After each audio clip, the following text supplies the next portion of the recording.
महाराज जी, तो संत किसको माने?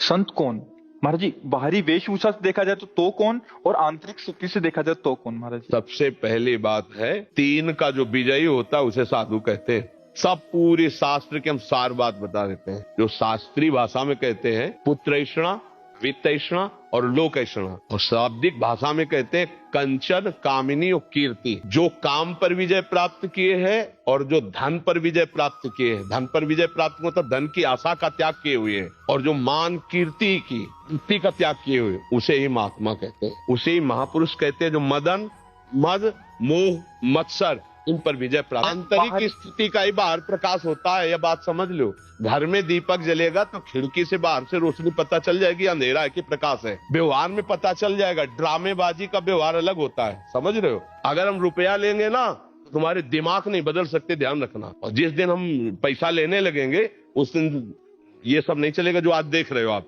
ये आज इसीलिए है बिल्कुल प्योर शुद्ध का, कोई भी मिलावट। हम आपको हलवा पूड़ी का प्रसाद नहीं दे सकते, हमारी क्षमता नहीं। हम आपको गुलाब जामुन का प्रसाद नहीं दे, हमारे यहाँ प्रसाद नहीं बटता कभी, क्योंकि है ही नहीं। तो बचे क्या?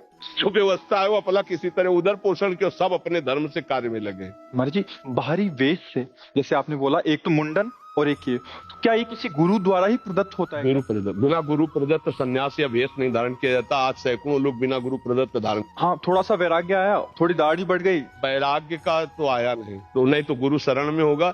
थोड़ा सा प्रमाद आया, कायरता आई, और भेष परिवर्तन कर लिया।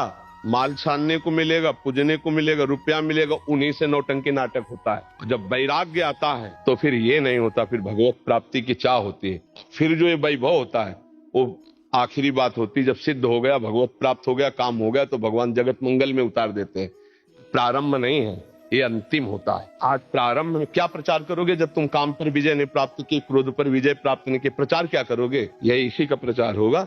रुपया होगा, प्रणाम होगा, नमस्कार होगा, भोग सामग्री, इसीलिए सबके दिमाग में भर गया। क्या होता है कि आजकल अर्थ की इतनी मांग हो रही, हर जगह अर्थ ही अर्थ है। सत्संग है तो अर्थ है, भागवत है तो अर्थ है, कोई प्रोग्राम है तो अर्थ है, मतलब जहां देखो अर्थ। अर्थ से भोग सामग्री और भोग सामग्री का भोक्ता वो कभी ज्ञानी नहीं हो सकता, कभी भगवान का प्रेमी नहीं हो सकता, और कभी सच्चाई से नहीं चल सकता जहां अर्थ की प्रधानता है। अर्थ की प्रधानता, इसीलिए लोगों के दिमाग में बात बैठ गई है कि ये सब धंधा है, क्योंकि इसको धंधा बनाया जा रहा है। तो इसीलिए लोगों को ये लगता है कि ये सब फ्रॉडगिरी है। ये सब भरोसो दृढ़ इन चरणन के रो। कभी भी संत महात्माओं ने अपने वचनों को नहीं बेचा है। ये जीवन की धरोहर है, कल जगत कल्याण के लिए कि बेचने के लिए है। महाराज जी, एक और प्रश्न है। ये तो हो गया एक। महाराज जी, आज देख रहे हैं कि कोई भी किसी को भी बाबा जी बोलता रहता है। वो पैंट शर्ट डाला है, वो कुर्ता पजामा डाला है, हाँ, क्या है कि हो गए। उनकी मर्यादाओं को तो जानते नहीं है। संत किसी के आगे भी लगा है। हमारे यहाँ दिखाई देता है, कभी पैंट शर्ट में होते हो, कभी पूरे संत भगवा ऐसे धारण किए होते। ये सब नौटंकी नाटक संतों में नहीं होता प्रभु। एक गुरु मर्यादा होती है। जो गुरु ने लंगोटी लगा दी, जो गुरु ने भेष दिया, वो आजीवन उसको निर्वाह किया जाता। संत उसमें लंगोटी धारण करेगा? अरे बिना लंगोटी का कौपीनवंता खलु भाग्यवंता, संत की स्थिति ऐसे। अच्छा, गृहस्थ में जो संत होते हैं वो अपनी मर्यादा से होते हैं। पैजामा कुर्ता पहने, कंठी है, तिलक है, नाम जप है, वो अपनी मर्यादा से रहते हैं। तो जो मर्यादा आचार्य परंपरा से बनी उसका त्याग किए हुए जानते ही नहीं। एक हेतुधाम में लाल कपड़ा पहने हुए थे, तो उन्होंने प्रश्न किया, तो जब उन पर दृष्टि गई तो स्थिति कुछ थी नहीं। तो हमने कहा प्रश्न बहुत ऊंचाई कर रहे हो, कहां से संन्यास लिया है? बोले कैसे नहीं, अपने मन से पहन लिया। तो अब क्या होता है कि भेष बनाने में कोई ज्यादा देर तो लगती नहीं।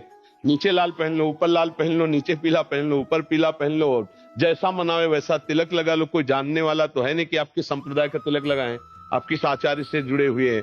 अब वो क्या है, वो जो कार्य करेंगे वो संसारिक कार्य करेंगे और बेइज्जती होगी संतों की।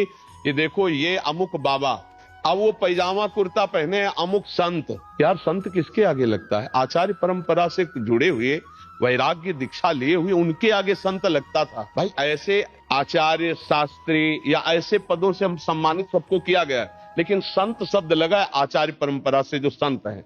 आज पैजामा कुर्ता पहने संत, पैंट शर्ट पहने संत, उल्टा सीधा बोल रहे हैं, बोले संत। अब लोगों की क्या समझ में आ गया? ये सब नौटंकी। ऐसा नहीं है, संत है, भगवान का मार्ग है, सच्चा भगवान का मार्ग है, पर वो बिना भगवान की कृपा के संतों का दर्शन या सानिध्य नहीं। पांच संगत तो दुर्लभ हो, भगवान की कृपा आज बहुतायत है। बहुतायत सच्ची मानिए, ऐसी बहुतायत है कि जिसको जानना बड़ा कठिन। तो ये बात समझो कि अर्थ की प्रधानता, भोग की प्रधानता, मान सम्मान की प्रधानता ये साधुता नहीं रहने देती, ये नाटक में उतार देती है। भगवान की कृपा से साधुता और संतों का मिलना बहुत कठिन है। आज जो संत हैं आप उन्हें पहचान भी नहीं सकते, ऐसे रह रहे हैं। ऐसे वृंदावन में, ब्रज में हजारों ऐसे संत हैं जिनको आप मानोगे ही नहीं कि संत हैं। साधारण कपड़ा पहने, कमंडल लिए, रोटी मांगे, खाए, छुप के भजन कर रहे हैं, कौन जान पा रहा है। तो अगर हम धन का महत्व रखेंगे, भोगों का महत्व रखेंगे, तो साधुता का मतलब क्या है? घर का को त्यागा था। गोस्वामी जी ने दो प्रकार के संत बताए। एक संत बताए जो भोग ऐश्वर्य को भगवान के लिए त्याग कर भजन मार्ग में चलते हैं, और एक नारी मुई घर संपत्ति नासी मूड मुड़ाए भय सन्यासी, गोस्वामी जी ने लिखा है। बहुत कठिन है साधुता का मार्ग और बहुत कठिन है संतों का दर्शन। ये भी बात समझ लो। भगवान की कृपा है तो साधु समागम मिल रहा है, और जितने दिन है उतने दिन ही मिल रहा है।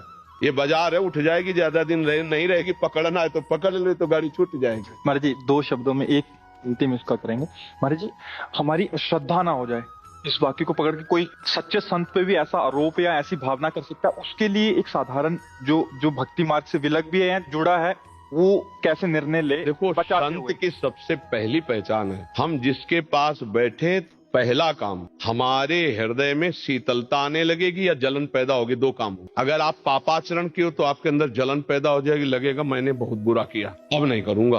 उसके पास बैठते ही, उसके वचन सुनते ही आपके अंदर खलबली पैदा हो जाएगी, यार बहुत गलती हुई, अब कसम खाता हूं ऐसा नहीं करूं। दूसरी बात, अगर थोड़ा भी साधन भजन शुरू है तो आपको ऐसा लगेगा, मैं देख तो पहली बार रहा हूं लेकिन ऐसा लग रहा है मैं इनसे बहुत बार मिल चुका हूं।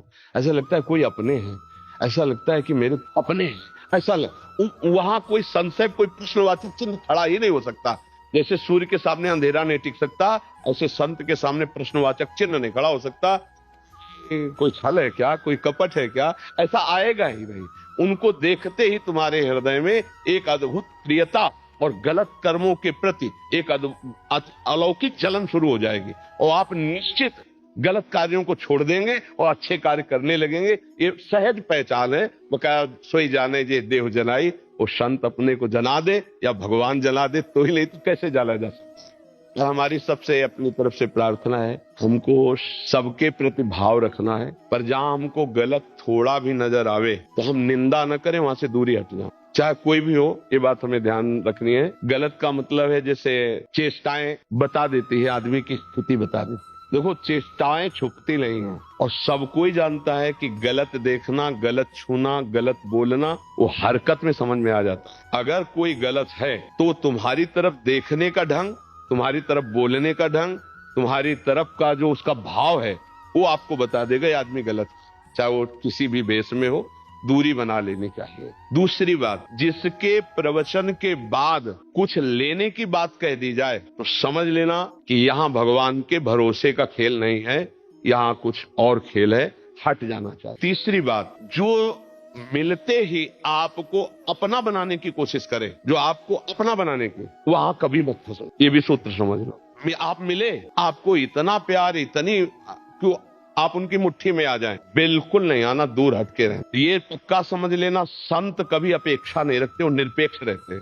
आप उनके जितने प्यार में झुकेंगे वो उतने आपसे निरपेक्ष होते चले जाएंगे। संत की पहचान होती है। अगर वो लौट करके आपकी तरफ प्यार दृष्टि से देख लिए तो आप निहाल हो जाओगे, जो निरपेक्ष संत है। और जो आपको पहली बार में ही आकर्षित करके अपना बनाने की कोशिश करें तो ये समझ लेना चाहिए कि यहाँ निरपेक्षता नहीं है तो भगवान का भरोसा नहीं। ये कुछ हमसे चाह रहे हैं, और जो हमसे चाह रहे हैं तो हमारी चाहपूर्ति इनसे हो ही नहीं सकती। ये कुछ ऐसी बातें हैं पॉइंट की जिनको समझना चाहिए। अच्छा, जिस सत्संग में जाने के लिए, अध्यात्म सुनने के लिए पैसा लगे, उसमें तो कभी जाना ही नहीं, क्योंकि उसमें लाभ होगा ही नहीं आपको। क्योंकि अर्थ दे करके भगवान की चर्चा का लाभ नहीं मिल पाएगा। अध्यात्म कभी पैसे से नहीं बिकता, और पैसे से कभी अध्यात्म को खरीदा नहीं जा सकता।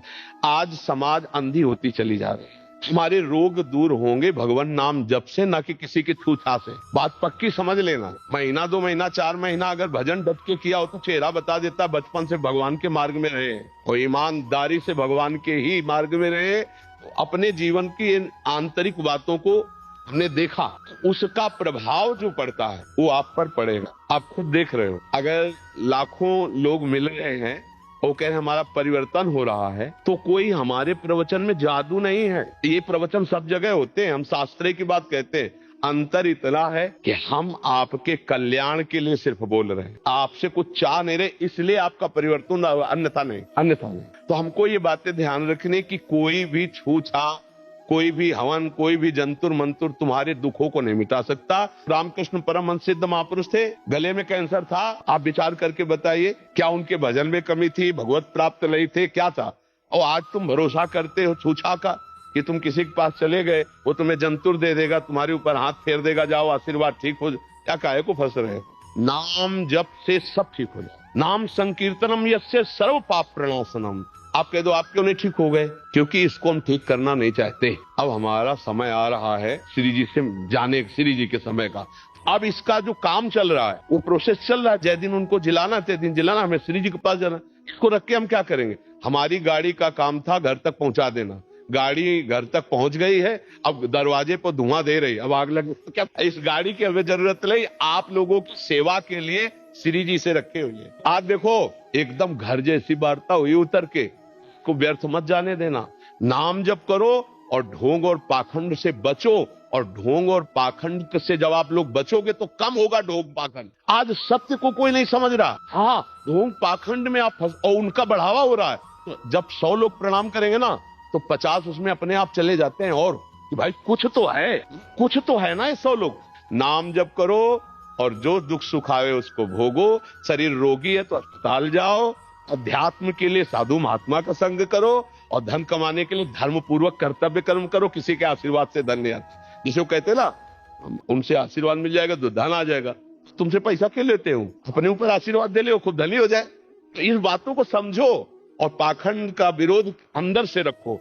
हम संग नहीं करेंगे ऐसे पाखंड। तो आज हमारे भारत में जो उपहास हो रहा है संतों का, जो पाखंड का, वो सब ठीक हो जाए। जाओ, आपका सबका मंगल हो। अगर आपको यह वीडियो अच्छी लगी है तो वीडियो को लाइक करें, कमेंट करें और चैनल को सब्सक्राइब जरूर करें। और मैं आपको मिलता हूं कल एक और नए वीडियो के साथ। राधे राधे।